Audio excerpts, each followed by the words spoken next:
Hi there, you're about to watch a panel on digital storytelling using TikTok, which was hosted by the Digital Storytelling Initiative at Binghamton University. You can find more at our website. You can Google Binghamton University Digital Storytelling Initiative to learn more. My name is Chelsea Gibson. I am the coordinator for the Digital Storytelling Initiative and also the director of the Binghamton Codes program. And I wanted to take a moment to introduce each of our panelists before we dive into the recording of our talk. Our first speaker was Gabrielle Serberville. She received a master's in music from Western Michigan University and calls herself a creative alchemist who explores communication primarily between humans and our natural neighbors. Her TikTok channel is called @chaoticforager and is dedicated to foraging with an emphasis on mycology and holistic ecosystem awareness. She was selected in 2021 as one of TikTok's 150 Latinx Creatives Incubator Program. I want to take you outside. I'm Chaotic Forager, and like the name suggests, I'm a sucker for wild food. I use my platform to increase awareness of what's living and growing around you, especially when it's a mushroom, and to give you some tips and tricks for how to use it safely and sustainably. Just like language and culture, food knowledge dies if it isn't taught, passed on, and celebrated. Of the approximately 20,000 edible species of plants worldwide, we only use about 20 regularly in Western food. Of the hundreds of edible species of fungi, most American grocery stores are dominated by a single species, the Agaricus bisporus.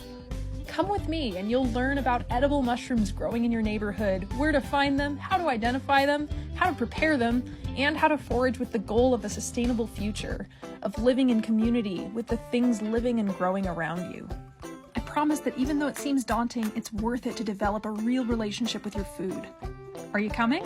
Our next speaker was Audalie Cooper Ohm, who received her bachelor's in IT innovation from the University of Nebraska at Omaha. At the time of this panel, she was a Fulbright scholar in Uzbekistan, where she was teaching English, and her TikTok channel is called @audalie.edu, where she shares her interest in a wide range of topics from ancient history to astronomy. The story goes that when the local Egyptians who were hired to excavate this site unearthed the statue of Ka-Aper, they freaked out because he looked exactly like the chief in their village. And he's that realistic, right? His rock crystal eyes, that soft jaw, those rolls of fat on his back. We don't often think of ancient Egyptian art as having this kind of realism, right? Kind of the opposite. But that stiff proportional style that we think of as Egyptian was actually a sort of extreme idealism reserved for the upper class. The further removed from royalty you got, the more artwork trended towards realism. Even in tomb paintings for the upper class, you can see that the workers are usually posed more dynamically than the important figures. Realism was really common, especially for people like Ka-Aper, who wasn't high-ranking but was a priest, and so had money for art. The problem is, this cheaper, realistic art was made from cheaper materials like wood, and wood degrades, and when you're poorer, your grave with your funerary art isn't as well protected or sealed away from the elements. Ka-Aper got lucky, and he's one of the few remaining wooden statues that survived from ancient Egypt. Our next panelist was Molly Edwards, who received her PhD from Harvard University in 2022. She studied columbine flower development and evolution in the Kramer Lab located at Harvard. She has also created a company called Science IRL Productions LLC, through which she consults and creates science communication content. Science IRL is the name of both her YouTube and her TikTok channel, and she specifically says its mission is to cultivate, especially in young people, enthusiasm for and a sense of belonging in STEM. I embroidered the first shitty graph I ever made in R with my own PhD data. Here is the graph in all its shitty glory. But I was so proud that I had finally learned enough R to visualize my own data that I emailed my mentor Angie the second I made it. And now that I finished my PhD, I embroidered it as a thank you gift to her. I started graduate school with absolutely no coding experience, and I was convinced this put me miles behind my peers, and I was going to flunk out because I'd never be able to learn this late in the game. And Angie helped me get over my fear of coding and data analysis. She spent hours going through code with me, encouraged me to try things and make mistakes, and that I wouldn't blow up my computer if I messed up a line of code. She helped me realize that software manuals and tutorials are actually there to guide you, not scare you, and let me see that half of coding is just knowing what to Google. I'm a better and more confident scientist and learner because of her. And once I got the hang of R, that shitty little graph became this figure in my first author publication. But I'm glad I can immortalize it forever in this embroidery, so I never forget where it all started. Our fourth speaker was Astrid Lundberg, who received her BA in Music Theory and Composition from Sarah Lawrence. And after teaching for a few years in elementary school, she launched a TikTok called At Odd Pride, where she covered a wide range of topics that share her enthusiasm for learning about the world. The little deer-like animal died 48 million years ago, and most of its body decayed, but its skull did not. Instead, being buried under fine silt, the pressure of which gradually replaced its organic material with hard, rocky minerals. Millions of years passed, and the seaside which had once been its home vanished as the Indian subcontinent came crashing into the rest of Asia, driving up the giant Himalayas rapidly enough to change global weather patterns forever. The skull survived all this, and its 1971 excavation, the journey from dig site to lab, and the death of its original excavator, upon which it sat in archives for decades until, in 2007, a research assistant broke it. Now, normally that's not what you want, but in this case, as paleontologist Hans Terwissen peered into the newly revealed inner ear of the broken skull, he saw something shocking: an involucrum. The involucrum is a special, extra thickened ridge of bone on the outer part of the inner ear, and it only occurs in whales. Genetic studies from the 1980s and 90s had already shown that whales were artiodactyls, members of the same group of hoofed animals as deer and pigs, but discoveries like Indohyus, a fossil animal which was both clearly artiodactyl and clearly a whale relative, fleshed out the specifics of that transition in a way that genetics alone never could. The evolution of whales is now so well documented in the fossil record that you can actually line up these specimens Animorphs style and watch whales evolve before your eyes, and it is thanks in no small part to a little skull which seemed to somehow know exactly when to break. Our final panelist, Lena Vincent, received her PhD in astrobiology from the University of Wisconsin-Madison, and she is currently, at the time of this recording, a postdoctoral fellow at NASA. Her TikTok channel, at Astrobiolina, shares summaries of research papers, news in astrobiology, and offers a behind-the-scenes look into what it's like to be a laboratory scientist. This is Mars, and this is what it looks like today. But it probably looked more like this much earlier in its history. It's thought that the surface of Mars had oceans of liquid water and conditions compatible with life before Earth had even finished forming. Now, the details of Mars's watery past and how it got to where it is today are still unclear, but a new study suggests that its atmosphere might have been a key player. This new work confirmed that Mars's early atmosphere was likely much, much denser than it is today, but it also modeled its composition and predicted that it might have consisted primarily of hydrogen and carbon dioxide gas. And those both happen to be greenhouse gases, which means they trap heat really, really well. And this could explain how Mars maintained the surface temperatures necessary to support oceans of liquid water. We learned a lot from these TikTokers, and I hope that you will too. Enjoy. So the first thing that I wanted to ask everybody, and maybe we'll start with Gabrielle, because we started with her first of all, and then anybody else can kind of jump in as they go. But the first real question I wanted to open us up with is how you got into TikTok and how you started using TikTok as a science communicator. Maybe you had a previous background of science communication before you found TikTok. Just kind of narrate your journey for us a little bit. Sure. Yeah. So I am not a scientist. I actually also got a bachelor's in music composition, and then I went and got a master's in music composition. So I really came at it sort of accidentally.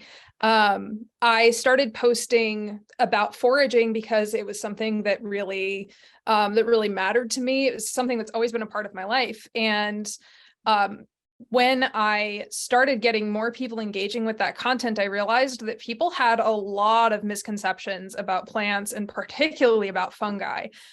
So a large part of what I started doing was systematically breaking down some of those misconceptions so that people could interact with nature in a safer way, and so that people could feel more empowered to go outside and to eat food from outside. So I guess that you could say that science communication was more like incidental for me, but coming from an academic background, it was pretty easy to sort of like funnel my energy into science communication, because I already knew how to research, even though I wasn't coming at it from a scientist's perspective. And in some ways, I think that it made it more relatable because I had the skills to understand how to look through research and how to parse out like what was good, what wasn't. And I was able to relate it to people in language that they could understand. So I think that's probably about all I've got on that. Excellent. Thank you.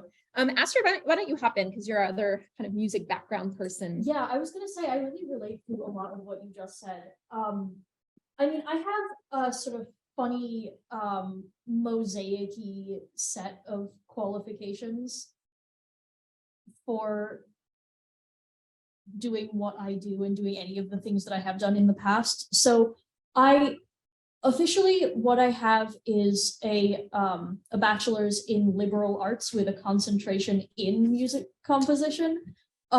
So as part of my liberal arts degree, I did a lot of reading academic writing and a lot of studying that effectively amounted to being trained in the same skills as someone with a journalism degree, except the focus was not on, creating journalists. And then also within that, I did a whole bunch of music. And I think I was interested in music because I'm interested in communication and interested in, the art of getting an idea out of my brain and into somebody else's brain, with all the imperfections and troubles that involves. And so music was one avenue that I tried to use to do that. And I also worked, as Chelsea said, I worked for a couple years doing substitute teaching.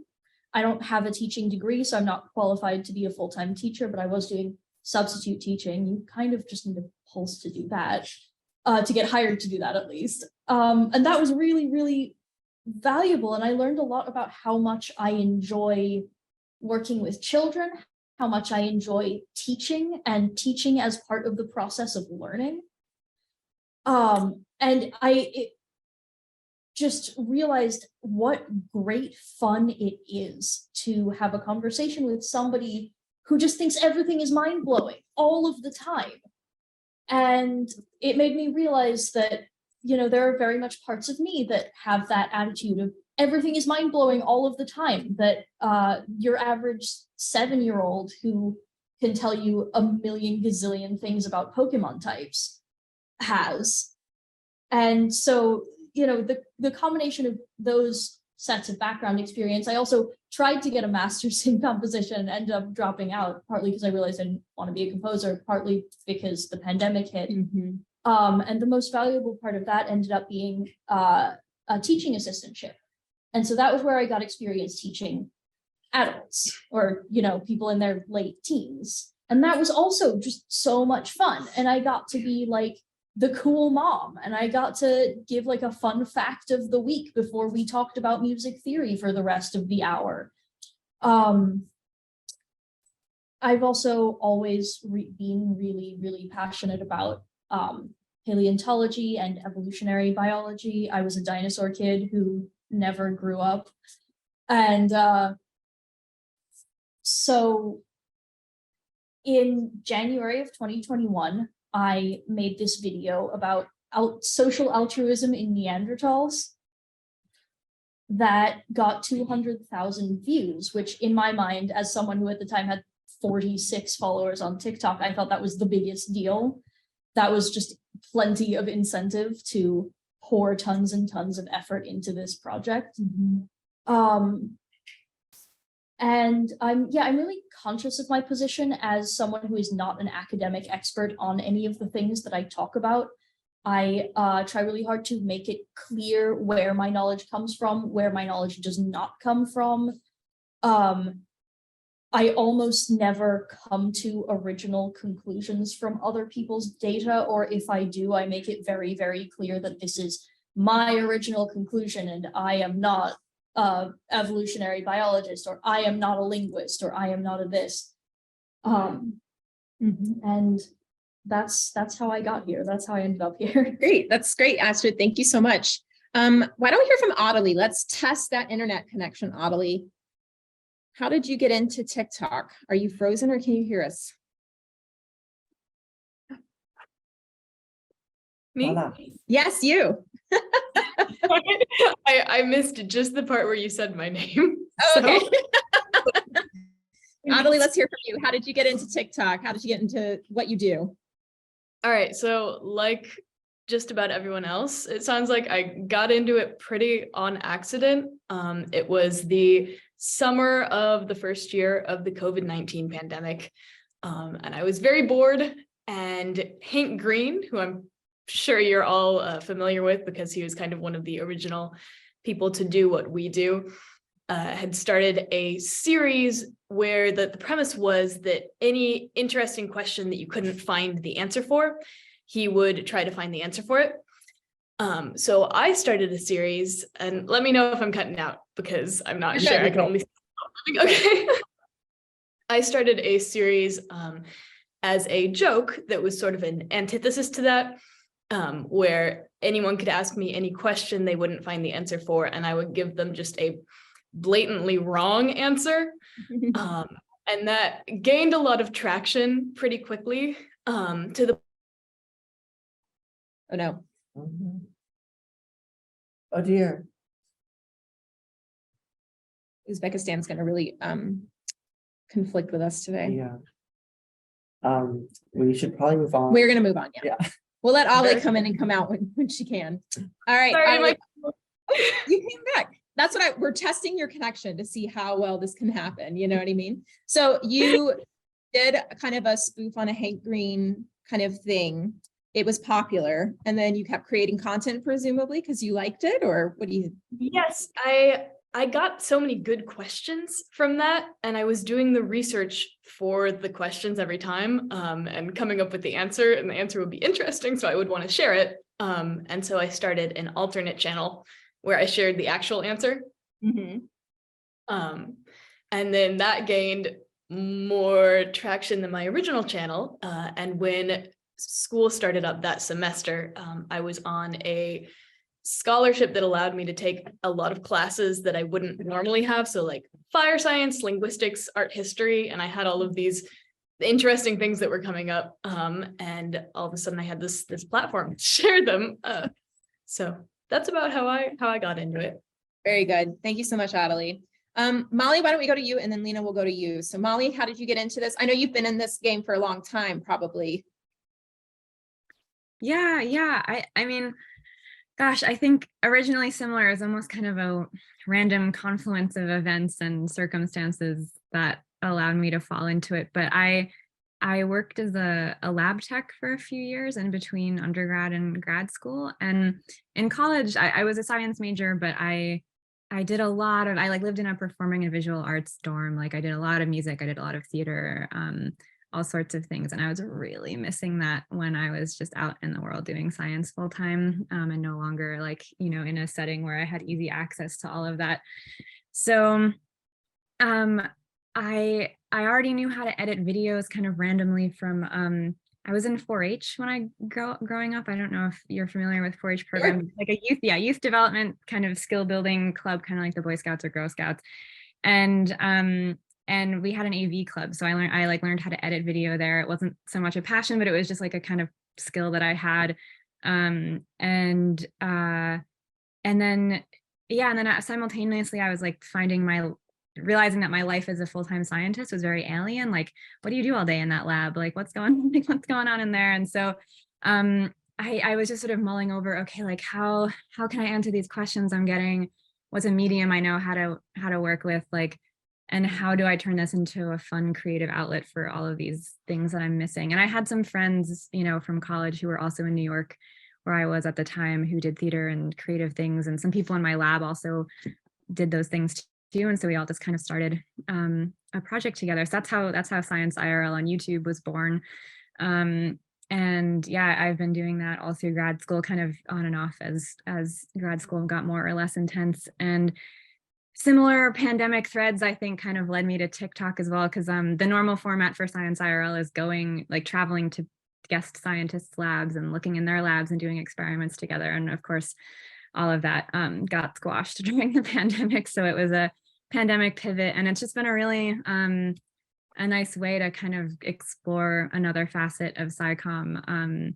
I think I feel a little more freedom on TikTok to kind of play and explore. And I'm now, I think, finally starting up like normal Science IRL episodes on YouTube again. And I'm really excited to see sort of how to blend the two. I still haven't quite figured that out yet. Like, am I going to use TikTok? Is it going to be like a behind the scenes thing where, like from these longer form videos, is it going to be little clips and vignettes that I share from the longer videos while I make completely separate content?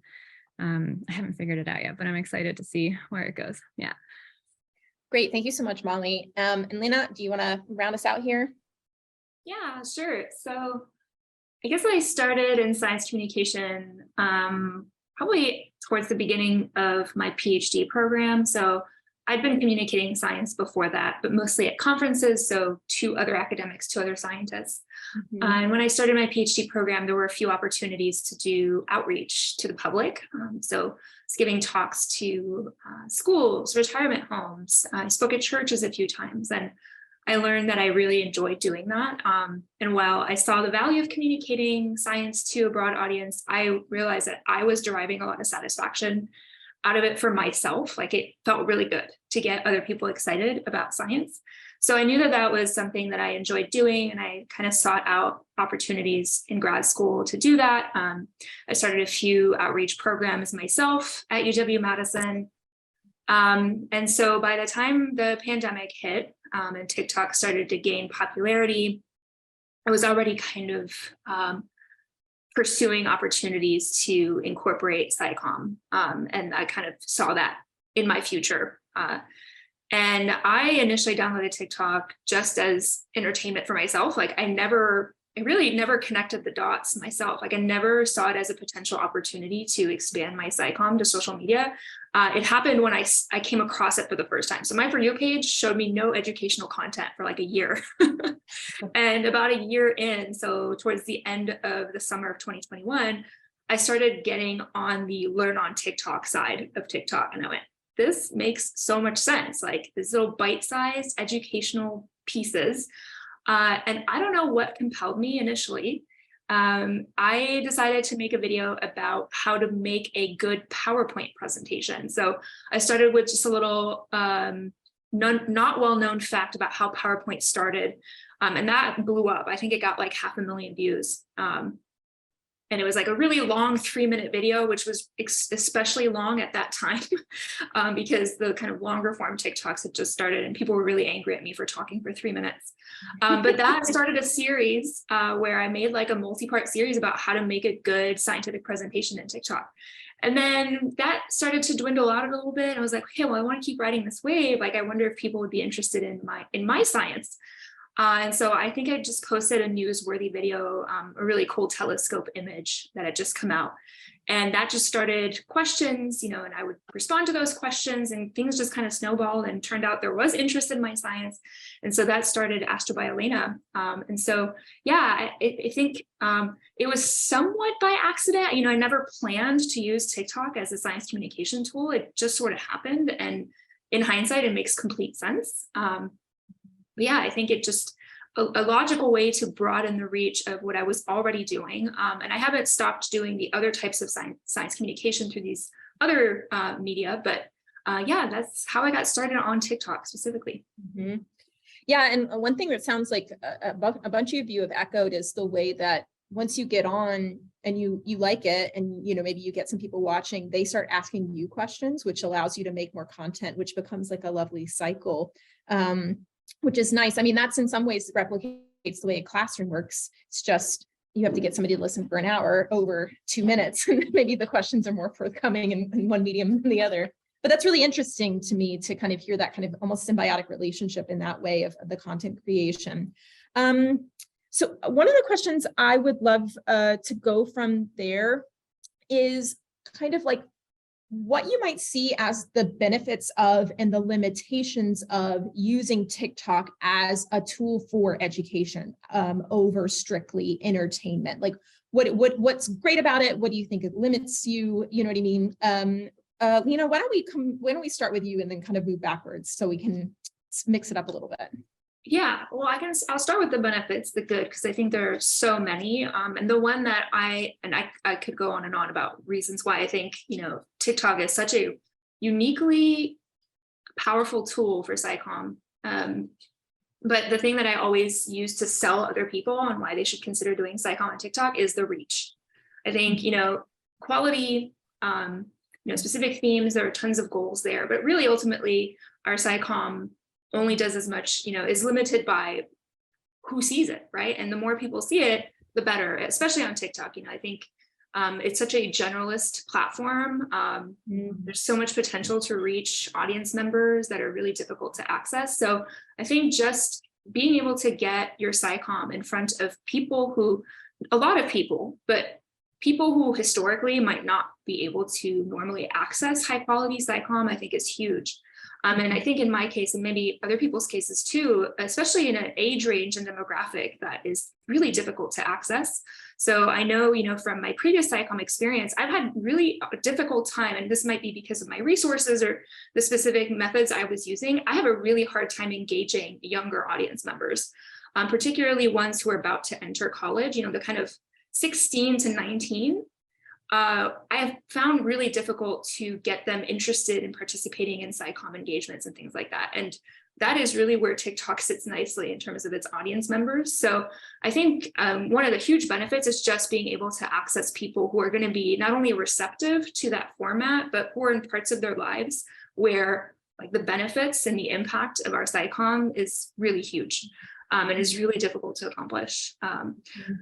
In terms of the disadvantages, again, there are a lot there. I think it mostly comes down to the format. The timing is a huge thing. The constant, war that we're at with disinformation and how much easier it tends to spread and how much more traction it tends to get. But I think that, a lot of the challenges can be overcome, and I think they're far outweighed by the advantages. So, I really don't see many disadvantages other than just kind of the trickiness of navigating the format and then maybe just getting views, especially compared to the not so high quality SciComm that's happening. Mm-hmm. Molly, do you want to add to that? Because I know like part of your Science IRL brand is like specific youth targeting, like you're trying to really involve young people in STEM. So if you want to speak maybe to something that Lena said and add anything that you think is relevant.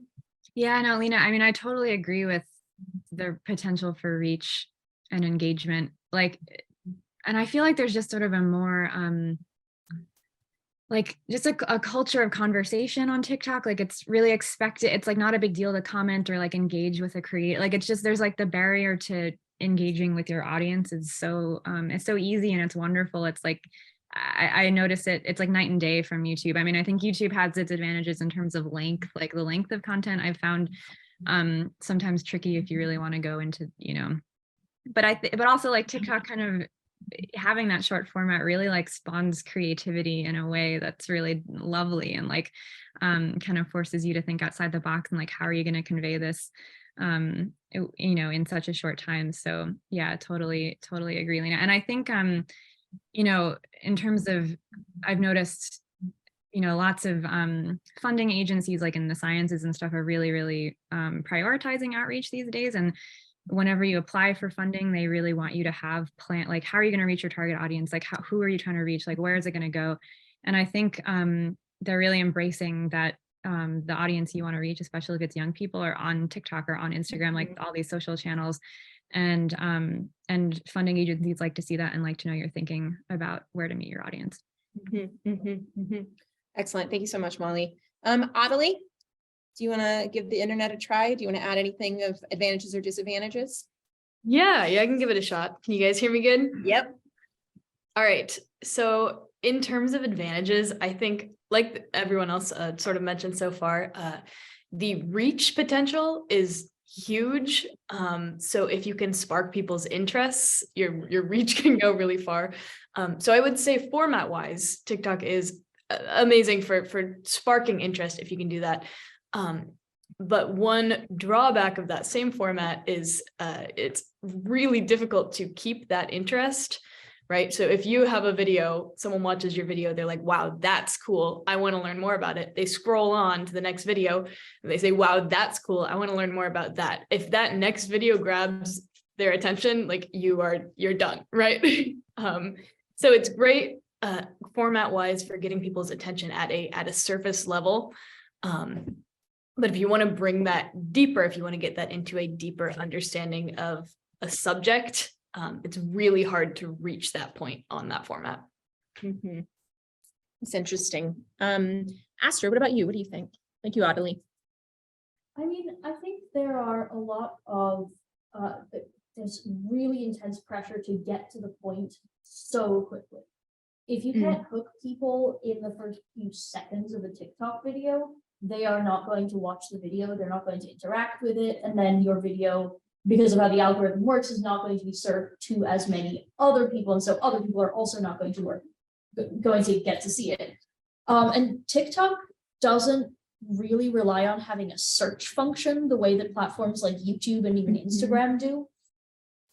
And so its whole thing is that it's sort of audiences are self-selecting because of how they train their respective TikTok app to show them things that it thinks they will be interested in, as opposed to being self-selecting by going into a search bar and typing in like vertebrate taxonomy.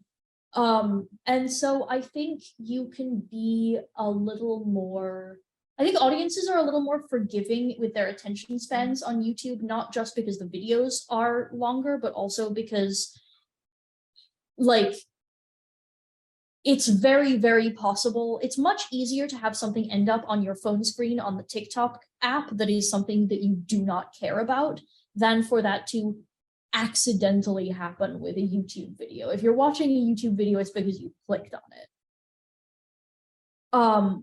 And so it's hard to have a good sense of what kind of audience I'm courting, what kind of audience I have naturally acquired, and how to continue to court that audience, whether I should continue to court that audience. It's very hard to know what level of expertise I'm speaking to and how much jargon is appropriate to use, because, you know, technical terms make speech more efficient for me, but less accessible for people who are absolute beginners to a given subject. And it's the pressure of feeling like I have to court a whole bunch of different kinds of hypothetical imaginary audience at the same time can be kind of distracting in the scripting process. Yeah, okay. Thank you, Astrid. I appreciate that. So somebody made a comment of they couldn't see Astrid when she was speaking. It's just because we're using my mic, so we don't have an echo chamber. So if you put yourself into gallery mode, you should be able to see all of the panelists speaking at the same time, rather than the person who's speaking being the biggest on your screen. That's just a Zoom function you might want to play with. But yeah, I think that's really interesting. I have a question I want to ask, like following up on some of the things that you've just said, Astrid. But Gabrielle, I want you to add anything else you think we haven't spoken about like the advantages or the disadvantages of a TikTok as a medium. Yeah, TikTok is interesting because it really prioritizes trying to grab and hold people's attention for a very short period of time, sort of like other creators have spoken to. I think that one of the advantages is that as a creator, I can benefit from trying to be as brief as possible, because I'm losing fewer people that way. But the downside is that I have to be really creative with how I build nuance into that very, very short time period. TikTok, we all say like TikTok is allergic to nuance, which makes it really difficult to communicate science because science is inherently extremely nuanced. So it's really easy to say something that may technically be incorrect if you're not careful, because you need to couch it in all of these different and different things that are going to actually help you to understand the totality of the concept So that is my biggest problem with TikTok. The great thing is that it is putting you in this position where you really can meet people exactly where they are. And as much as we complain about the algorithm, maybe not putting our stuff in front of people as much as we want to, it's actually a really good algorithm. It's good at finding the people who are going to want to engage with your content and putting your content in front of those people if you know how to play it. It's also kind of starting to switch over to more of an SEO model, which means that yet again, we have to sort of switch gears in like what kind of content we make and like how we think about like getting this either in front of as many eyeballs as possible or in front of the right eyeballs. And sometimes I think we focus a little bit too much on getting it in front of as many eyeballs as possible and not as much on getting it in front of the right eyeballs. Mm-hmm. I'm curious maybe if how TikTok as a medium works, because it feels like YouTube, a lot of YouTubers who've been around for a while are starting to just recognize that the days of millions of views is maybe over as their channel grew really big. And then it's like, okay, now we just want a community that likes us, that speaks to us, that asks us question, and getting 3 million views is maybe not the best, like you just said, Gabrielle, is not the best option there, right? Which is really interesting because we're still just kind of experiencing these social media platforms really in their infancy. If you think about it, it's the kind of long historical view. So this may be a redundant question. I don't know, because you've spoken about it a little bit, but I am really interested in the balance between a short video and a nuanced video. Like you just said, Gabrielle, like, okay, TikTok is the enemy of nuance or whatever. I'm a historian. I sympathize very deeply and empathize very deeply with the inability to explain something very fast, although people want it in a sound clip. So I'm curious, maybe we could open this up to anybody of how do you balance that need for accuracy and brevity? Because I know from like a faculty perspective, that's something that makes people nervous about online content creation, is like, it's for views, it's not for education, which I don't necessarily believe, but that is definitely a criticism that's out there or a worry that people have. So I don't know who wants to start, but could somebody speak to that maybe? Or does anybody want to start and I will call on you so that we have less chaos with 5 people? Does anybody have an immediate desire like, oh, I want to speak to that? Anybody? No. I mean, this might be an arena in which I actually benefit from not being an academic scientist who is embedded in the research process itself. Because by the time information gets to me, like there has already been some filtering and selecting done on the part of the scientists who are publishing their research. Yeah, like in most realms, I wouldn't like refer to myself as an ignorant person. That wouldn't be in my like top 5 adjectives I'd reach for. But yeah, there's a little bit of ignorance is bliss when it comes to selecting the nuance that like it's not up to me to make all of those decisions because I'm getting my information secondhand from scientists. Molly, do you have anything to add to that? Maybe because you've been in the game for so long of doing this kind of science communication? Yeah, just more sympathy, and yeah, the struggle is real. I mean, I do think having been on TikTok even just for the last year has helped me, like, even how I approach my long form content on YouTube, because I have realized just how much extra stuff I was like, you know, maybe adding into, and I love the YouTube long form, the format, because I can use it to really dig into these long, you know, human stories about science, which I love, and that's really what I love to create. But it has given me a better understanding of how to structure a story, how to hook people, how to be more brief when I can. But yeah, the struggle is real. I mean, trying to do, you know, a really quick TikTok about some like really crazy long experiment you do in the lab or something. I mean, it's so hard to know. And then you kind of, I don't know if anyone else gets it, but you try to anticipate, like, what are like, are people going to call me out on this? Like, are people going to anticipate this? Like, how, like, where is this going to go wrong? And then it always goes like in a way that you didn't even anticipate. So like, I don't know, you can kind of get into a really long thought spiral about it, but Mm-hmm.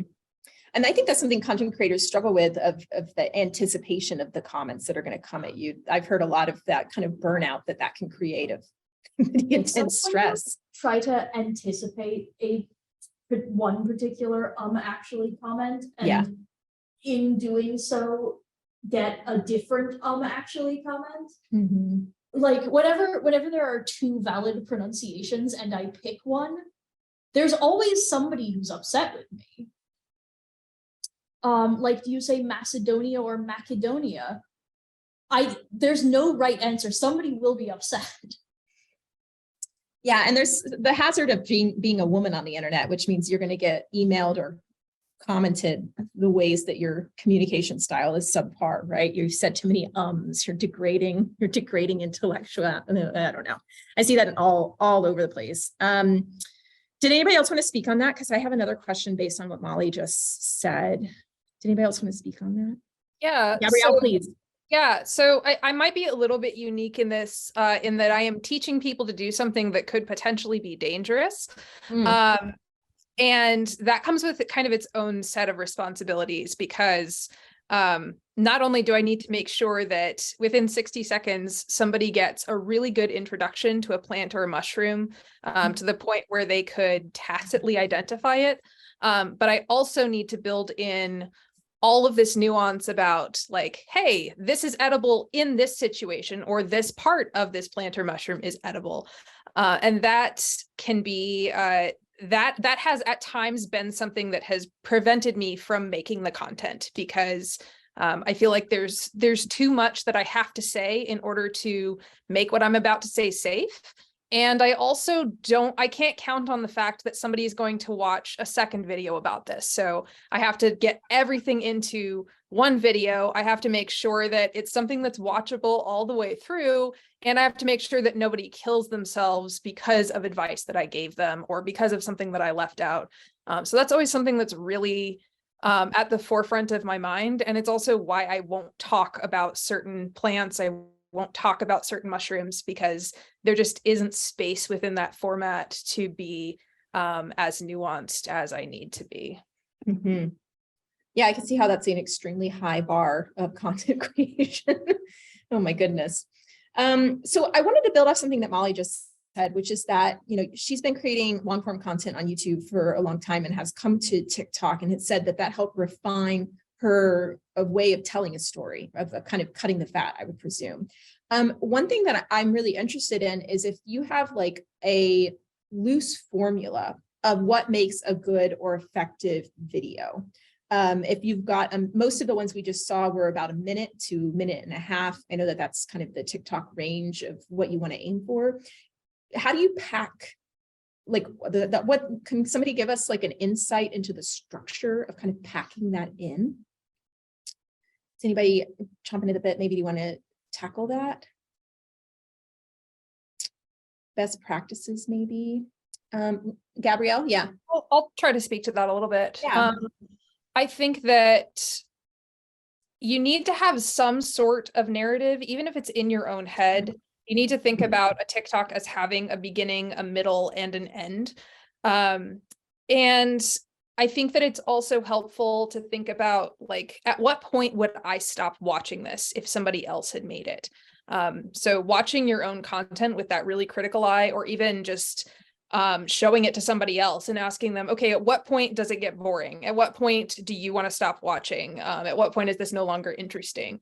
I also think that enthusiasm is infectious, and as much of your own excitement about that topic as you can bring to that video, that will draw people in. That will get people to continue watching.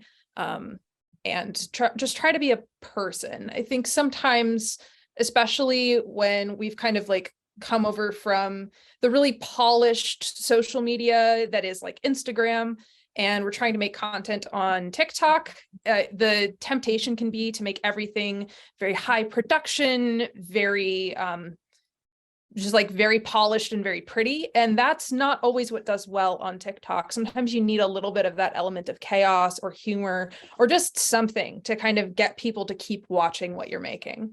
Mm-hmm. Mm-hmm. Does anybody else want to build on that? Because I have another question I could ask based on Gabrielle's answer there. I agree with the infection of enthusiasm. I call my teaching style aggressive enthusiasm because we're all going to be really excited about this. Right? Let's do this. So I mean, I've been talking about that like the whole time that I've been here. Hello, I am the one panelist who is at Binghamton in person. Yeah.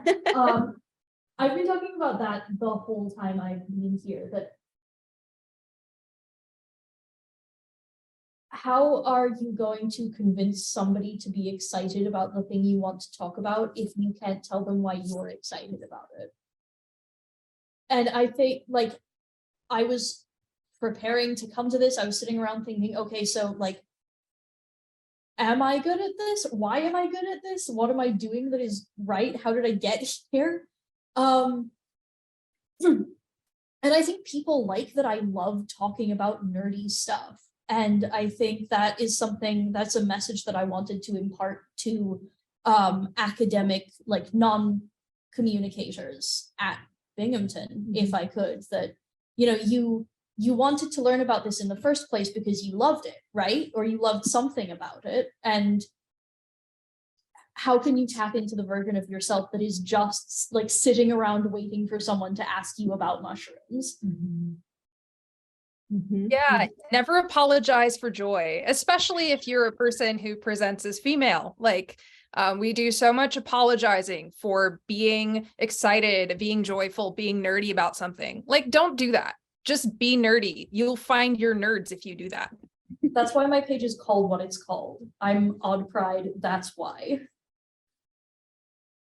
Yes, absolutely. Absolutely. Absolutely. So one other thing I was curious about, if we're kind of building on this idea of like enthusiasm is what we need, you know, we kind of, the algorithm builds your audience in some ways, but then I assume people follow you, right? And like kind of stay with you if they really, really like your content.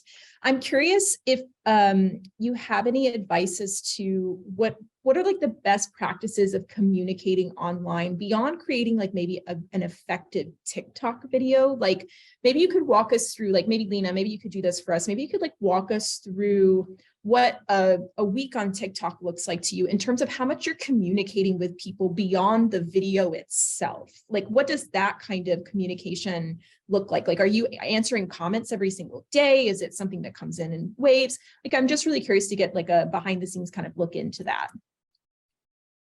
Yeah, and this actually might be a really good time to bring something up. And my answer was going to be, it totally depends. I think I'm sure many of us have gone through different phases in our TikTok journey as creators in terms of how much energy we're putting into creating content, but also in how much we're engaging our audiences beyond just the video content itself. I am currently on an extended break. I have not created content since the middle of December. And that was for a few reasons, but certainly, you know, how I am engaging and presenting on TikTok is very different than when I was first in my log growth phase, you know, where I was really motivated and being positively incentivized to create a video every day. And not just that, but also keep people around and build community and show, you know, interest on my end by responding to comments, making video responses. So I think it varies a lot, but yeah, I think, you know, certainly when I first started, I was making a lot of content and there was a point even where I was trying to respond to every comment I was getting, one, because it was manageable at the time, right? I was getting maybe 20 comments on a video and I had the bandwidth to do that. And I enjoyed it. You know, I thought it was really fun. I thought it was a great way to connect with people. So there was a lot of positive reinforcement for me to keep doing that. Of course, it at some point, the scale of it all changed and I just couldn't do that. One, just because it wasn't feasible, but also because I actually found that to be the most challenging part to navigate. It was, you know, deciding where to put my energy and, you know, how much time I was going to invest in answering comments, because I think some of them are, most of them are really well-intentioned, I would say, but that is where the not so great side of TikTok can often show itself. There are other places as well, but I think in terms of the challenges it poses on mental health, the comment sections tend to be where it's at. And I think that's pretty universal across social media. So it got to a point where I was deliberate about restricting how much time I was going to spend answering comments. So there was a time where I experimented with, you know, in the first hour after I post a video, I'll respond to comments, you know, kind of keep the the fire burning, but also just regimenting it for myself. So that's one big way, I think, is just comments, but also, getting people writing emails, reaching out on other social media platforms. Some of them, tag you in videos. Some make video responses to your videos. So I think there's a lot of ways that that we as creators engage with our audiences beyond just the video itself. But I also think that that's where a lot of the challenges posed by the platform show themselves. And I think it's really valuable to really carefully consider what the plan is or lack thereof when it comes to those things. So. Yeah, thank you so much, Lena. I think that's one of the biggest challenges that I see of communicating online is that, if you communicate in if you communicate in like a traditional setting of like a university class, a high school class, whatever, those kids are always going to be there. You're going to come in, they're going to sign up for your class, you're going to have them each day. You're not constantly searching for an audience, which to me seems like the most exhausting part of trying to be a content creator is finding and keeping an audience, which means that you have to be on 24 hours. Feels like you have to be on 24 hours a day. Feels like grad school. So I thank you so much for that answer, Lena. I had one other question I wanted to ask. I think we'll have two more and then we'll open it up to the audience. Adelie, I wanted to hear from you because we haven't heard from you in a couple of minutes. And one of the things that we kind of spoken to, but I'm curious if you could speak to more, because you're the person who's like the closest to being out of undergrad and that you just completed your bachelor's degree, right? And I'm curious if you could speak to, you mentioned that in your introduction that you had a lot of classes that just sparked your interest. And I'm curious how much you feel like your content creation on TikTok is kind of a natural extension of you being a student. And if that is something that has actually enriched your own like drive for education. Does that make sense? Like, is it something that becomes like a reinforcing force in your life where you're like, oh, that was great. I loved university. I want to keep doing it on TikTok. And maybe you want to go on to future in master's or PhD or something like that. Just curious if you could speak to that of like the way that education and TikTok might be reinforcing each other in the higher ed sphere, excuse me. Yeah, I think my TikTok, frankly, has greatly suffered since I graduated university.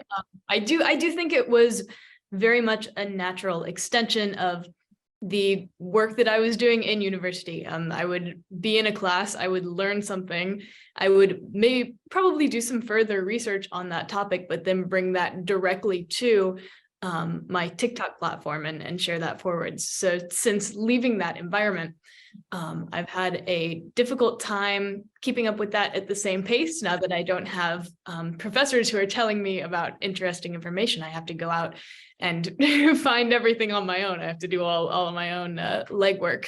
And I do think that it's pushed me towards even more just considering furthering my education, getting back into the academic sphere in a traditional sense, starting maybe my master's degree.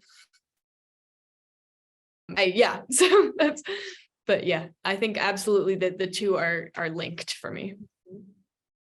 Yeah, thank you so much. I mean, from the outside looking in, it just feels like TikTok is such an extension of, like I said, the best thing about university. Like when you go into a classroom and you're just like, oh, like you're getting the best lectures from the best teachers, and you're getting these bite size of information that are fascinating. You know what I mean? Like that seems like the best. That's where the internet feels like a gift, right? Where it's like, wow, how much can we learn in a day? What an incredible thing. So I have other questions, but I wanted to let the audience have a go at it. But I also just wanted to pose a question to the panel of whether or not you have questions for each other, or you have like something that you thought it would be nice to ask each other, just to, give you some space to do so. If anybody has a question, we could do that. If not, we can move on to a Q&A with the audience. You can post things in chat and we'll get to them in a queue. Yeah. Adelie, is that a hand? Yes, please. So I'm a bit curious for the people on the panel who have their PhDs, who have their further education. I think both Astrid and I have mentioned essentially scanning the news for interesting topics that we pull onto our own pages. even though we are not necessarily experts in those fields, like some of you are. I'm curious how you feel about that as people who are more advanced in that field, if you're enthusiastic about us doing that sort of thing, or if, you know, it's almost annoying. That's a scary question. Oh, not annoying at all. What? Never. No, I think it's like so important to have as many voices contributing to sharing knowledge and building academic community as possible. I think I think it's great. Yeah.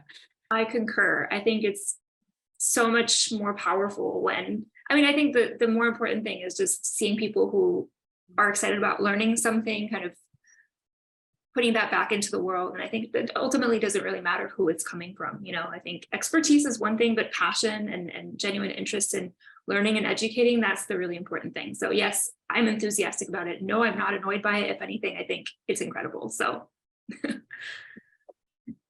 And there's a lot of wisdom out there. Like I teach coding, and sometimes the best person to teach you coding is somebody who's like a couple of weeks ahead of you, because they know your confusion, they know what you've just suffered through, and they can better talk you through it than somebody who's been doing it for 10 years and is kind of like, you don't know this? It's like, no, it's really confusing to me.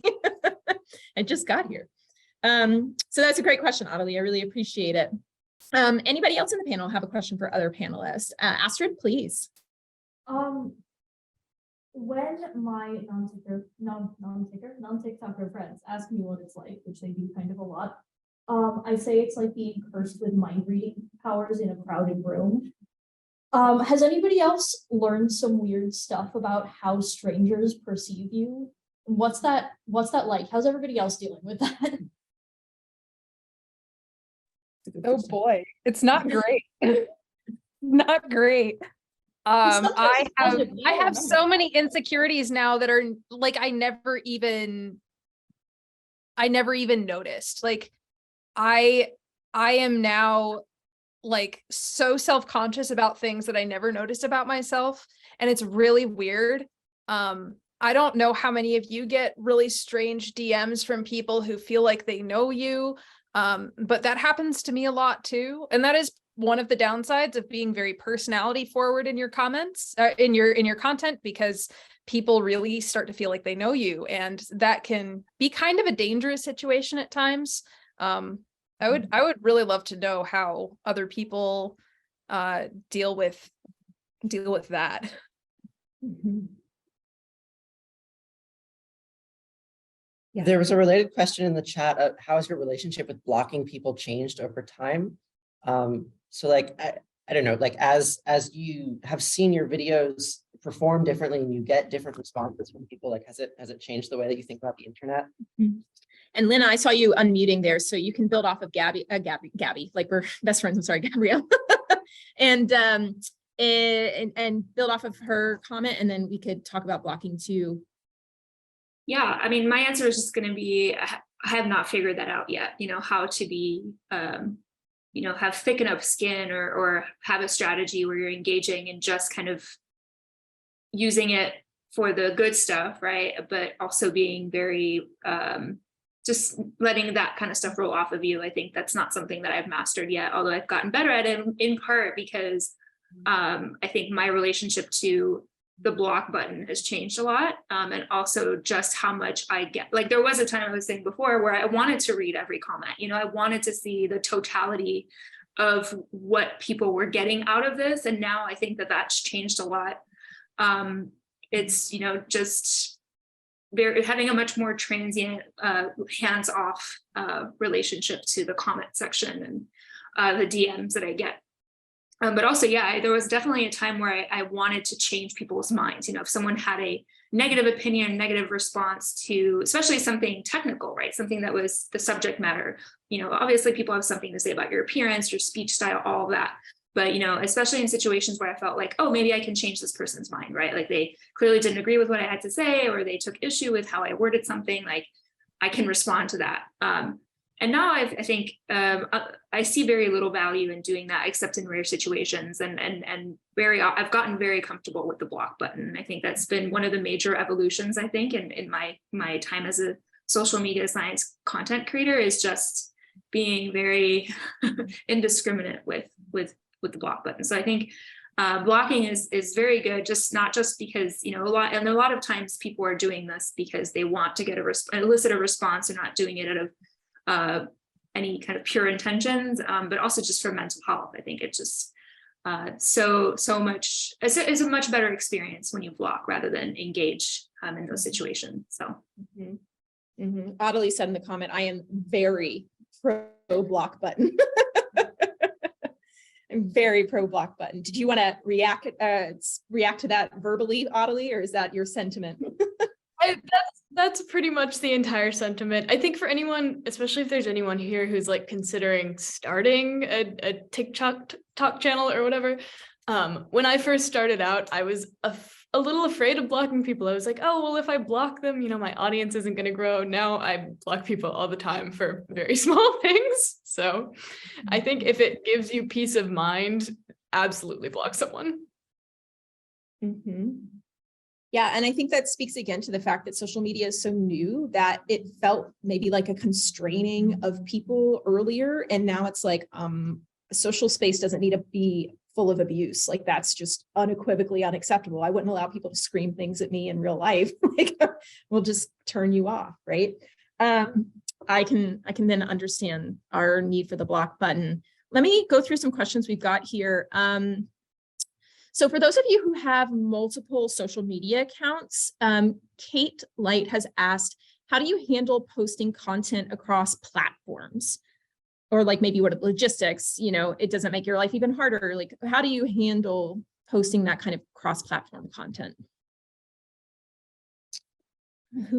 I know Molly, you have multiple platforms. I'm not sure who else has multiple platforms. I can talk about this. Gabrielle, please. Yeah. I use Instagram as well. And I'm starting a YouTube, and I've been posting on Facebook Reels. But I find that one of the best things is filming and editing outside of the app, and trying to make your content look native to the platform that you're using. So for instance, if you make YouTube videos, you are shooting landscape. And if you're making TikToks or Reels, you're shooting in portrait. So try not to post landscape videos on TikTok because that's not where people want to see landscape content. And also, if you film and edit outside of the app, you're not losing quality when you try to move things over to another app. So you can do like little edits and things that make it feel native in the app that you're using. Maybe you want to add your text in app so that it matches everything. You know, maybe you want to use stickers or other features. But if you can, try to do your videoing and your editing outside of the app. Gabrielle, how much of your labor would you say is like making something that you are interested in making, and how much of it is doing that kind of like meta management, like managing your feed, dealing with all the admin stuff that's associated with making that content get where it needs to go? Oh my God, what a fabulous question. I would say that at this point in time, I have a pretty streamlined workflow. I know about what it's going to take to make a video and post a video where I need to, but the sort of outside of TikTok or Instagram work of just like emailing people and setting up events like this one, that is what takes most of my time at this point. And I think that if you're a content creator, it's good to have a plan outside of the app if that's what you want to be doing for your job, because as we know, the apps change all the time. You know, every year there's always these murmurings of like TikTok's going to get banned and stuff. And, you know, a lot of people were famous on Vine and now Vine doesn't exist. So if you have an idea of how you could continue doing this thing that you love, even if that app were to cease to exist, I think that that is smart, especially in today's digital economy. Oh my gosh, the ominous murmuring about Vine, the ominous murmuring about MySpace. It's making me anxious. I'm trying to get onto YouTube, that's for sure. Yeah. I mean, we're all beholden, right, to our social media overlords and what they choose to change, right? Like like, anyway. So did anybody else want to build off of Gabrielle's comments and thoughts about that kind of content creation or management across platforms or anything like that? Yeah. Something that I noticed at the very beginning when we were talking about the advantages of TikTok is that the in-app video editing and filming software is so simple. And I am shockingly technophobic considering what I do for a living. And I really don't think I would be here. I don't think I would have been able to get to a point of presenting knowledge and ideas and enthusiasm in like an online video setting, if not for TikTok's in-app video editing software. But also, like, I'm a big believer in doing the easiest possible version of something first so that you can get comfortable enough to try a slightly harder version of it. I don't know, I don't have a conclusion here. That was something that I was thinking about, that I am like making the transition to using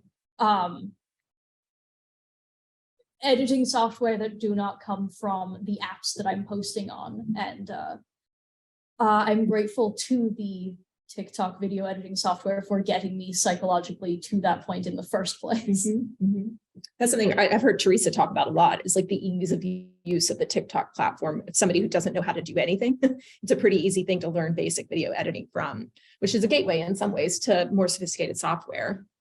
Okay, so there's another great question here. And tell me if anybody else wanted to jump in before I move to another question. Okay.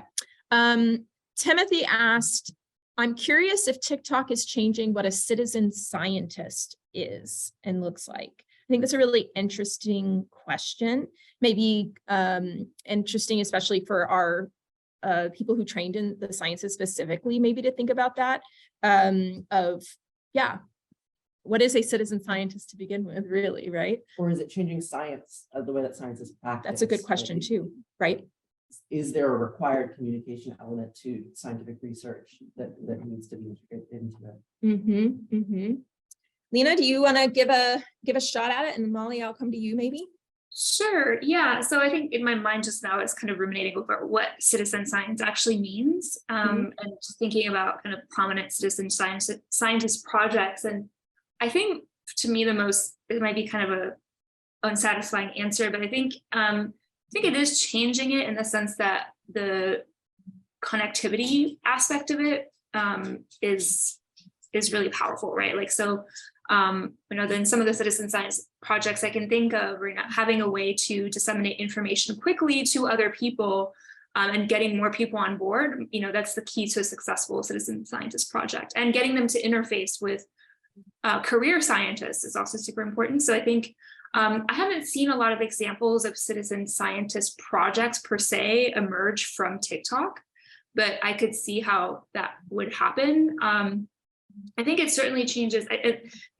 What I was thinking about before I started answering the question is what is a citizen scientist? And what do we define as a citizen scientist? I think, is it just somebody who's interested in science and learning more about it, maybe not as a professional, but as someone who just has a genuine interest in the subject and wants to contribute something. And certainly there, yes, I think that TikTok has completely changed the game. Just from the number of people it can engage. I tend to think of citizen scientists as people who are like, I was thinking about this like aerial phenomena, like you can document your sightings, you can help field through some of the observations. I know there's like Galaxy Zoo where you can help identify different galaxy observations and things like that. So yeah, maybe it just comes down to what we mean by citizen science. But I think either way, I could see how, the connectivity enhancements of TikTok might help. Yeah, Molly, did you want to add anything? Yeah, I agree. And I think also just so many citizen science projects revolve around these huge data sets and being a digital native and being able to engage with digital platforms. And I think just that sort of generational shift in general is helping. But I wanted to also speak to what Teresa said about sort of communication as part of science in general, because I think, even just in my time in graduate school, I noticed a huge shift between you know, what, you know, from academics being encouraging of their graduate students to pursue science communication alongside grad school, to the just the requirements from, you know, the National Science Foundation. Like, they've always had what are called broader impact requirements, but these were often, you know, back in, like, even when I was first starting grad school, you could put in your broader impacts, like, I'm going to mentor a female grad student, and that's my like contribution. And now they're really expecting these more robust dissemination and outreach proposals, and they're really favoring proposals that include digital storytelling, digital science communication, working with established science communicators in their grants. So they're really looking for innovation and reach and impact in these requirements, and they're really embracing these platforms. Astrid, Gabrielle, or Adelie, did you have any thoughts on the citizen scientist question? Gabrielle, yeah? Yeah. So in my discipline, in mycology, the vast majority of science that is done by community scientists. The prominent mycologists in the United States are not people with science degrees. They are enthusiasts who go out and collect data and do DNA sequencing. And it is so, the barrier for entry is so ridiculously low when it comes to mycology and even like botany, and just like observing the area around where you are. When you are looking at like natural sciences, so much of what's needed is like just regular people to be contributing to those data sets so that we can track changes over time. So if I don't convert all of my followers to being foragers, I would be even happier if I could convert just a few of them into iNaturalist users, into people who are contributing to science and to you know, projects like Fundus, where people are like collecting all of this information that that we haven't tracked yet through science. That's a really great point. And I think it's really interesting. One question that I think the internet has brought up a lot and has disrupted in some ways is, what is an expert, right? What qualifies you as an expert? And I know there are so many fields, like I know like the study of dinosaurs is a big one, where like there's a lot of amateurs, or whatever you want to call them, who are very skilled in going out and digging and finding these things. And then they're always kind of at odds with the trained scientists in the museums. And there's such an interesting question of who gets to produce knowledge, right? That I think TikTok really wonderfully disrupts in a lot of ways. Because I liked Adelie's question originally of like, are you mad at us for not having a PhD, but like speaking to these things? But I mean, that's the beauty of the internet in a lot of ways, is allowing people to just build up knowledge base. Obviously, disinformation is a challenge. Well, there was this interaction on TikTok prior to this event that like I invited you all here, and then two of you said that you weren't qualified to come. And like I found it kind of mind-boggling. It's like, I get to decide that. Yeah. But like, so what was the motivation there? Well, I mean, again, I know that there are people who do almost exactly what I do, but much less ethically. People who get information just straight from not even the body of a Wikipedia article, but like the introductory paragraph of a Wikipedia article, or like some Twitter list of top 10 facts that'll make you go awooga.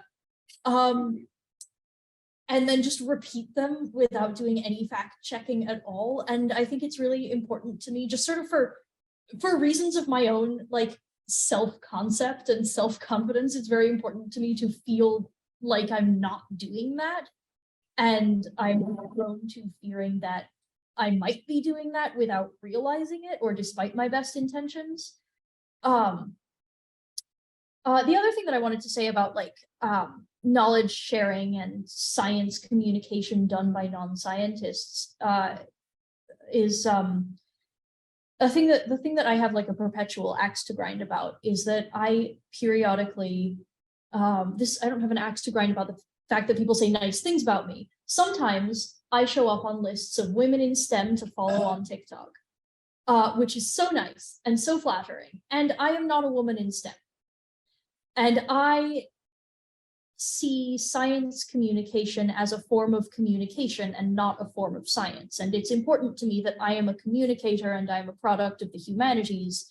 And I am like, I live and breathe storytelling.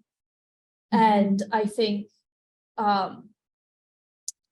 it would be nice if one thing that comes out of this movement towards like popularizing science communication as a field is more collaboration between people with academic backgrounds and professional backgrounds in scientific research and people with professional and academic backgrounds in storytelling.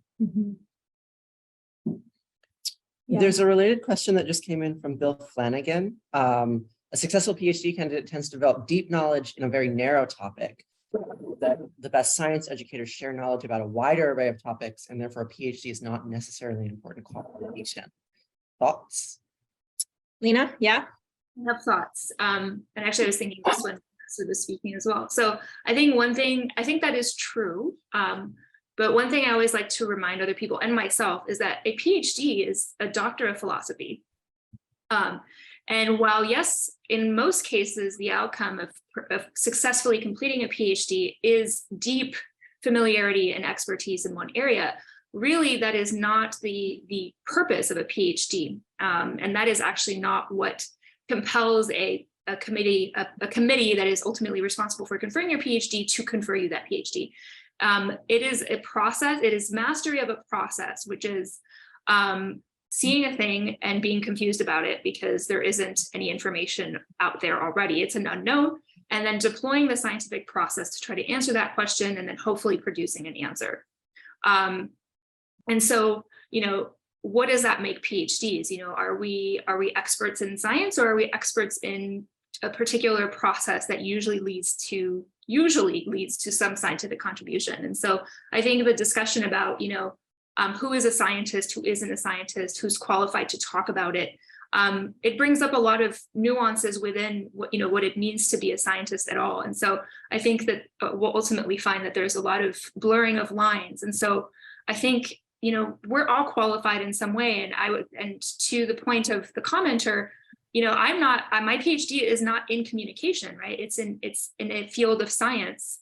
And so, you know, I'm in some ways just as, or maybe even less qualified than somebody who has expertise or has a degree in communication.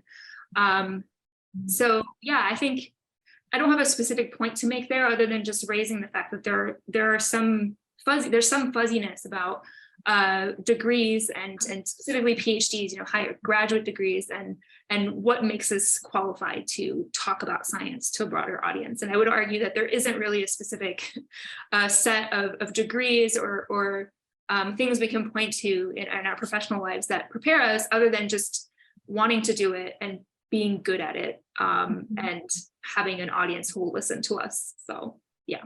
Yeah. Does anybody else want to build on that question? Anybody else want to build on that question? Gabrielle, please. Yeah, I think that you bring up fabulous point. And it's something that I've always said about my own higher education, my own graduate degree.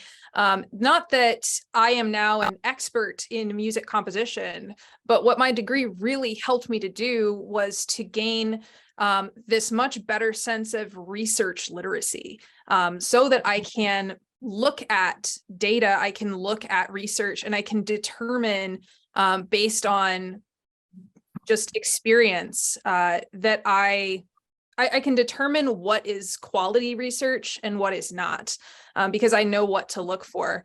And there is actually like a lot of poor quality research out there. And so it makes a lot of sense to me why people get tripped up by it and why people repeat misinformation, because it's much easier to digest something in like a BuzzFeed listicle form, kind of like you were saying, Astrid. And I think that if we put a little bit less focus on, okay, what's your qualification from like this university or this university, and more emphasis on like, are you able to look at something and be able to parse out accurate, useful information from that and present it to me in a way that is digestible and correct. I would rather listen to that person. Mm-hmm. Just one last thing to add to that, which is that is the important point there, and also that there are just so many ways to get there, right? To gain that skill, and to demonstrate in a way that builds trust with our audience, right? Because I think that that's the thing that ultimately leads to an audience. Is doesn't matter what degree you got and how you gained that ability to discern, quality research from things that are a little bit dubious. That there are just so many ways to get there, and ultimately, if your audience trusts you, that's what makes you qualified, right? And if you're doing good work, and I think that will show. So it doesn't matter if you have a PhD or a degree in science communication specifically. I think it doesn't matter. Molly, please. Yeah, and to build on that, I think I'm seeing another question in the chat by Jennifer that I think is an interesting other side to this coin. It's like Bill is asking kind of, do all communicators need PhDs? And Jennifer, I think, is asking do all PhDs need to be communicators? And I think, for both, I think the answer is no, right? I do think that scientists, science, especially if it receives public funding, should make it back to the public in some way. But I don't think that the the scientist who produces that work necessarily needs to have a whole other skill set in communication. They can partner with skilled science communicators to help bring that story to life in a medium that they're excited about. So I think as long as it gets there some way, we don't need to be training every single, obviously I think it's great if scientists want to become science communicators as well, but full-time researchers also have a lot on their plate, and if they can't become really skilled communicators as well, it's okay, there are people out there who can help you out. So I think it's these ecosystems need to coexist and help each other and support each other, and the more overlap and collaboration between the two is really good. Yeah. I also have a response to Jennifer's question. Do you think scientists have an obligation to make their science accessible to lay people, is what Jennifer said. And I feel like maybe I don't know what's going on in the world of research scientists. I'm going to start by saying that. I don't know what you guys know. I don't know what's on your minds. They are not my mind. But it would be nice to raise awareness of the existence of a middleman like me, or somebody who does work like mine. I don't think you need to write a scientific journal article in a way that makes it accessible to a high school student or to somebody who has absolutely no interest and no knowledge whatsoever. But I do think it would be nice, it would facilitate the sharing of accurate knowledge if people wrote for an imaginary audience, not just of their fellow researchers in their own field, but also people who are committed readers and who are interested and who are willing to sit down and Google what a complex term means, but who are not, embedded academic scientists. Because the more accessibly scientists write for an audience of me, the more accurately I can write for an audience of 16-year-olds. And building off that really quick, I think that I am not a research scientist, but if I were, I would be interested in maintaining control of the narrative of my work, because so often science gets out there and it's not accessible to lay people, but lay people want to understand it. And so they will read it and they will misinterpret it, often quite badly. And then bad information ends up getting out there when that was never the intention. So if I were a research scientist, I would probably want to work with people who could understand what I was doing enough that I would be able to work with them to create a narrative that was digestible for the public. Yeah, and if I could add something, because I follow a climate science journalist, and she was recently talking about this dilemma on Instagram, because she does create content, but she isn't a content creator. She's a journalist who tries to disseminate her information on social media, but can't post in the kind of regularity that the algorithm favors. And so she talked about a pipeline that she kind of imagined of scientists who do research and trained journalists who talk to those scientists, who hear them, who can spend the hours that it needs to like understand something, who could then publish the work that then content creators can take in some ways and facilitate and even further like winnowing down into a shorter form content. And I thought that was a really interesting idea of like an information ecosystem, because I think, Astrid's suggestion, like, I would love to be able to read these things. And Gabrielle's point is, I mean, those are difficult things. Again, this is the question of knowledge creation. Why do we create knowledge? Is it so that everybody can understand it? Is it so our peers can understand it? Is it so that the government needs it? I mean, there's no one size fits all for the creation of knowledge, especially at a high level. But these are all really great things. Gabrielle, I wanted to add one more thing to your comment a long time ago, which is a PhD means you learn very well, right? I think that that's all it means. An undergraduate degree means that you learn pretty well. You know what I mean? You've learned some of the basics. The master's means that you have become a lot better at self-taught, self-teaching and finding resources. And then a PhD means you spent 5 to 10 years largely adrift with people saying, do that. And you're like, I guess I'll figure that out. I guess I'll figure it out. You know what I mean? That's what it is, and so in some ways, PhD is a blessing of many years of getting to just engage your curiosity and learn. And that's why I think TikTok and these kind of mediums have such a nice symbiotic, like whatever symbiotic relationship, because that's what it feels like. It's like, oh, this is my PhD where I could sit down and read a book all day. And that's all I had to do because I was supposed to learn something. You know what I mean? There's a question that speaks to that quite directly from Danila. Like, in your content, do you encourage people to dig deeper? Or the comment says to educate themselves, help people going further than surface level interests. Yeah. Like, how much do you see what you're doing as like things for people to consume, and how much of it is it supposed to be a catalyst for something more than passive scrolling? Yeah. Does anybody want to speak to that, Lena? Is that a I have kind of two thoughts. So one, I think that is, I would love that. I think that is kind of the ultimate goal. The perfect piece of science communication gets people interested and excited enough that they want to learn more about it and do some kind of self-directed learning. I think in practice, it's very, very hard to do, especially on TikTok, for a few reasons. One, just that logistically, it really is not well suited for that. It really wants to keep people on the app. So anything you do that encourages leaving the app, however, if you've found a combination of words that lets the algorithm kind of let it fly and not suppress it, it is well known to do that. If you encourage people to go elsewhere, videos don't tend to do very well. The severity of that depends on like the particular flavor of algorithm that's going on at any given time. But in my experience, it doesn't work very well. It's also, I think, just even beyond the algorithm, I think just the like serotonin hit that people get when they're scrolling just makes it so that they're just more likely to stay on the app and consume more information there than they are to leave and read a research paper or do some kind of like guided thing that you've prepared for them. But I think that is, and at least just the educator in me really wants that.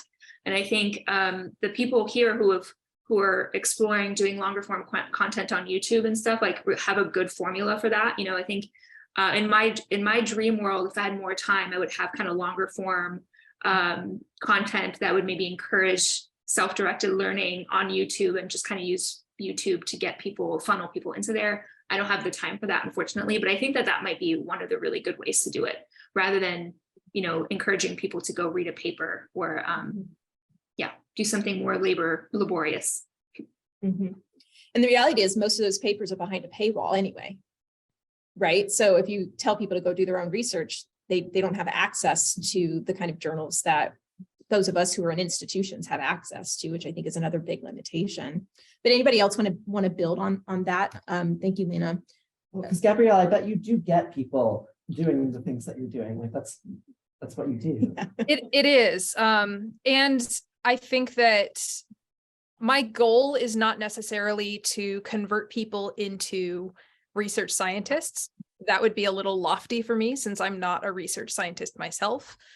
My goal is to get people to pay attention when they are outdoors and to think about the value of the green spaces that they live near. So if I can get somebody to go outside and notice, oh, that's wood sorrel, I can eat that. that is a win for me, because you are recognizing what is around you and you are associating it with a certain type of value. I know that actually, like, my brother's in the comments, Timothy. He mentioned here, I got that comment that somebody saw one of my TikToks, got really interested in the subject, did a bunch of research on their own, and is now going to go to college and study mycology, plant pathology, which I think is really cool. I don't think I directly did that, but if I can get somebody interested enough to pay attention when they are no longer on the app, that's a win for me. That's the only goal that I really have. Mm-hmm. And I think the real measure of a successful communicator is somebody who unlocks what people felt like was a hidden or an inaccessible piece of knowledge, right? Like, I teach coding and people are like, this is magic. And I'm like, it's really not. It's really not. It's determination and good Googling, right? That's what coding is. Magical people don't do it. It's not just for men. Anybody can do it. And I think what you're talking about, Gabrielle, is that people look at your stuff and say, oh, I never thought I could eat whatever from the ground, but now this world now feels accessible to me. And I think that's what a really good TikTok channel does. Natalie, I know it's getting late there in Uzbekistan, so I wanted to ask you, like, how do you handle this question of, like, maybe citation of content? Like, if you were learning all this stuff in, like, your undergraduate, like, were you citing, like, sources, or, like, how do you handle this particular question when you're putting things together?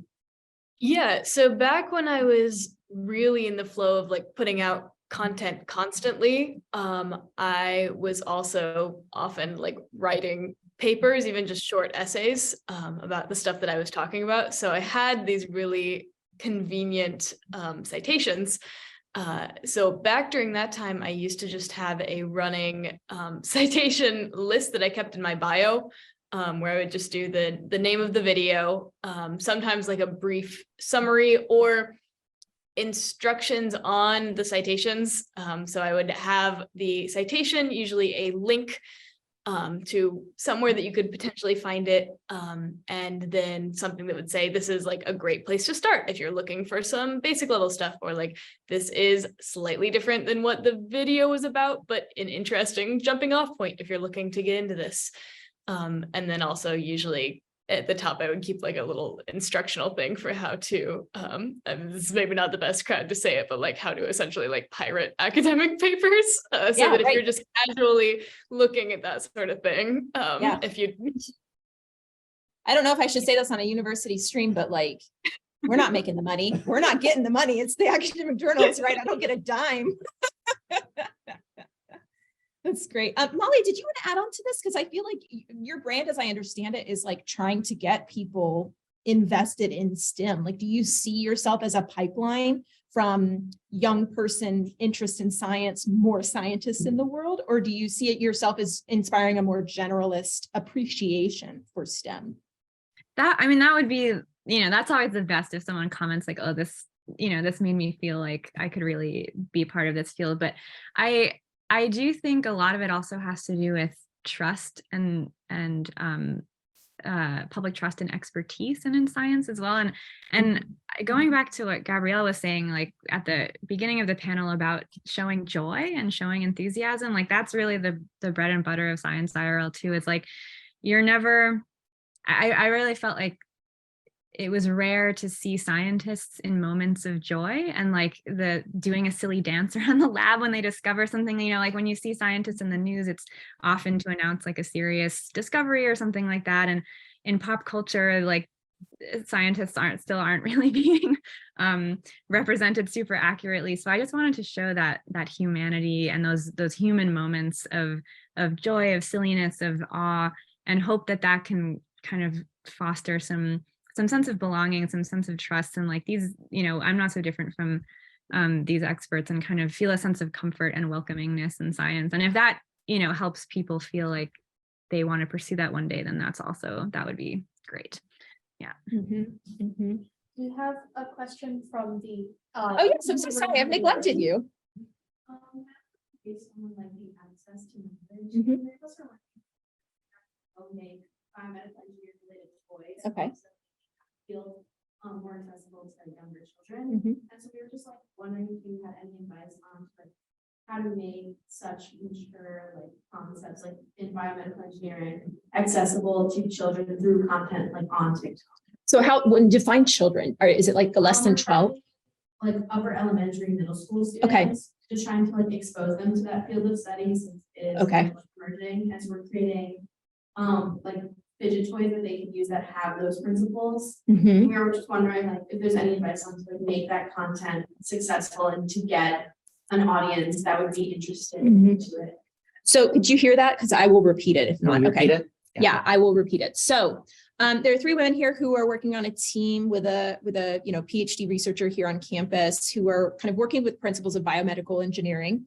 And they're specifically trying to create toys that can help communicate that to children. Is that accurate?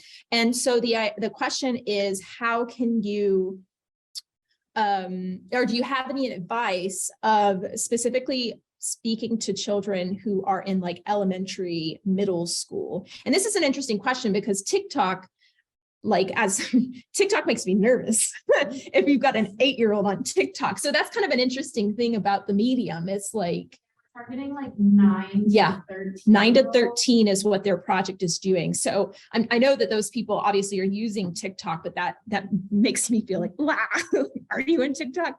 But do you have any advice? Do you know that you have followers who are that young? Do you make any content that's specifically aimed at people that young?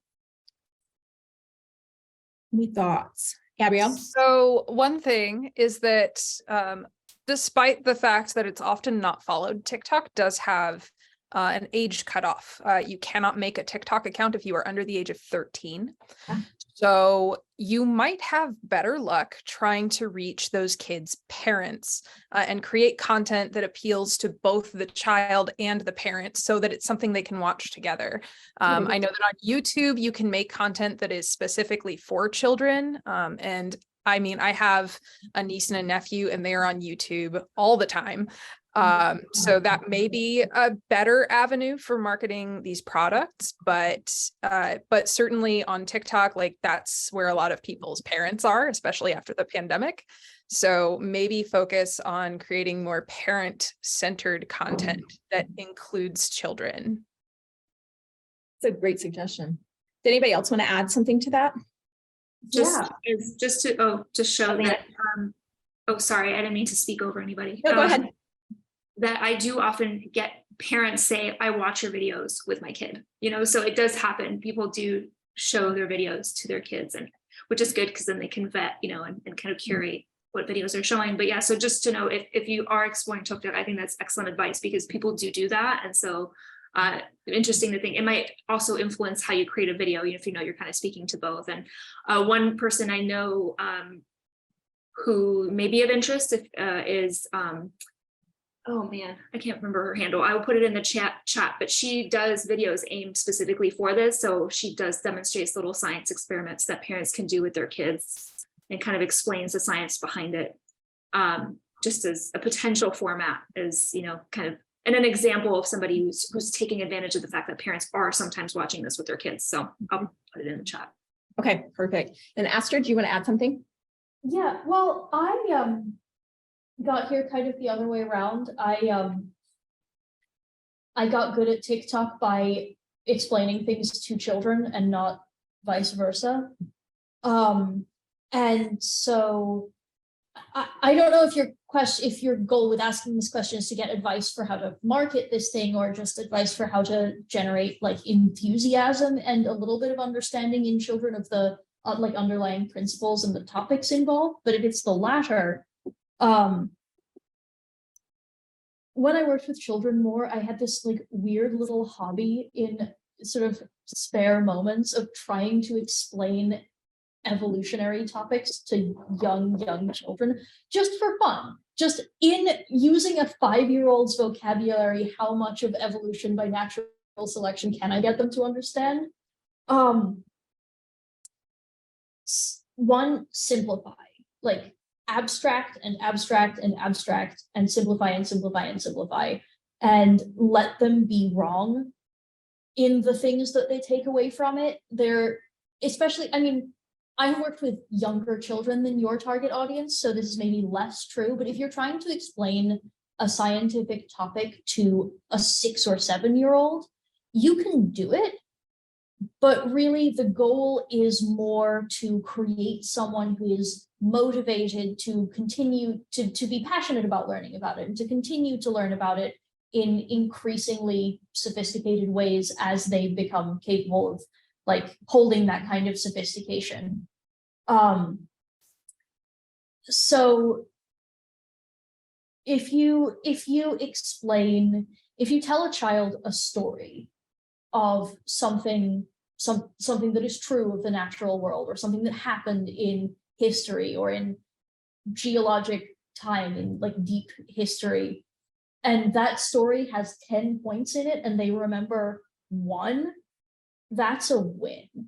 And even if they actively misremember the other 9 points, like you're effectively communicating if they take away anything at all. Because if they take away anything at all, like if you think back to the things that you remember learning as a small child or even as an older child, the things, if you learned something as a child and you remembered it, that thing is now a part of who you are as a person.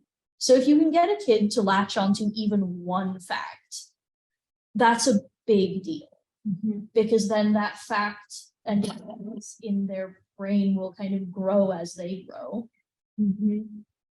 Yeah, and I think an unappreciated facet of learning is that you don't learn things holistic. Like you don't learn like a whole thing. Like maybe Lena, somebody watches your video and they take away a tiny thing.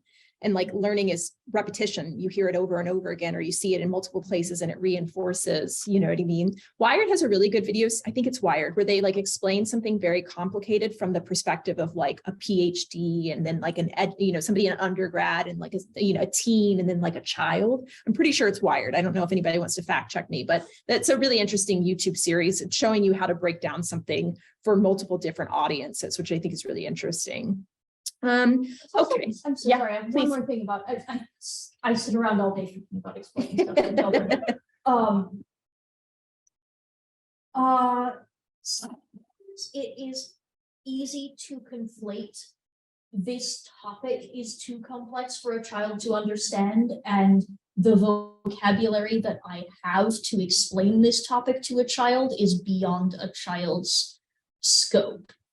And if you can get really creative with your language and use like elementary level words, you'd be surprised how complex an explanation you actually can construct. Just build off of that really quick. Please, Gabrielle. I so agree with absolutely everything you said. And I think that something that's important to remember is that we need to be creating opportunities for people to learn how to learn so that they can fill those gaps in later as they get older. And we also need to be creating a space for those kids or new learners to ask a lot of questions, because often that's how you build more proficiency in your understanding over time. Absolutely. Yeah, absolutely. We only have a couple of minutes left, and I'm going to ask a question that everybody asks you. I know this. Somebody has asked it a long time ago, and I was kind of waiting, is how do you make money being a TikToker? And I know that TikTok and YouTube and Instagram, they all have very different kind of models of like how you get paid and creator funds and things like that.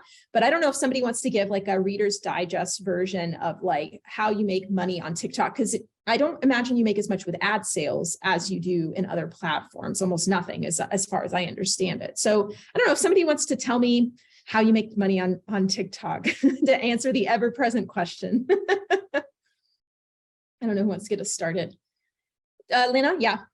Yeah, so I don't personally make any money directly from TikTok, the app. I'm not part of the creator program or use any of the monetization, with the exception of video gifts, which people can elect to send. And then live gifts. So when you do a TikTok live, sometimes people can kind of send little fun animations, and that converts to a very, very small monetary sum that you can redeem at some point. Almost all of the money that I make from TikTok is from branded content. So working with brands who want to advertise their product through my channel. And so when I was active, I was doing, 3 to 4 of those a month. And usually it was some product that had some educational spin to it. So either an app or productivity tool. So I would say like 95% of the money that I generated from TikTok was through branded content and not from the app itself. Excellent, thank you. Molly, well, I'll just give all of you like a soundbite to tell me how this works for you. Molly, I know that you have YouTuber. I know you're a YouTuber also. So I'm curious, like, how does TikTok differ from that, maybe from your revenue stream? Yeah, so my business is a little unusual in that most of my income comes from grants. So I usually partner with researchers to write me into their grants as like, the outreach component for their research. And in that way, it usually prohibits me from making any ad revenue on videos because you can't use public funding and then receive ad revenue, which is fine because I mean, my channels are actually small enough that like I would be making minimal ad revenue anyway, and I can make much more being written, like just for the labor of creating the video. So that's the model so far. And so right now, I usually, if I'm going to be written into a grant, I'll say like, we're making a long form YouTube video and we're going to do some TikToks on top of that. I haven't tried getting funding exclusively for TikTok yet. I'm curious if that'll ever happen or how it would work if I did, but scientists are really excited to do both because I think they can reach different audiences that way. So my business model is a little unusual, but I do really encourage anyone who's like all the panelists, anyone who's getting involved, like to reach out to experts in your field and get written into grants, because I think it's a really underutilized area to get income for this kind of work. And again, I think partnering experts with really expert communicators is magical, and it's not happening enough. So yeah, I think it would be cool. Yeah. That's a really, really interesting suggestion. Adelie, what about you? Is TikTok a revenue stream for you at this point? TikTok is not really a revenue stream for me at this point. It's technically a revenue stream. I'm on the creator fund and I do make some money off of it. In terms of transparency, I think I made like $500 last year, which is like a nice little chunk, but also I spent significantly more than $500 worth of time working on that. So it's really just a bonus at the end of the day. Yeah.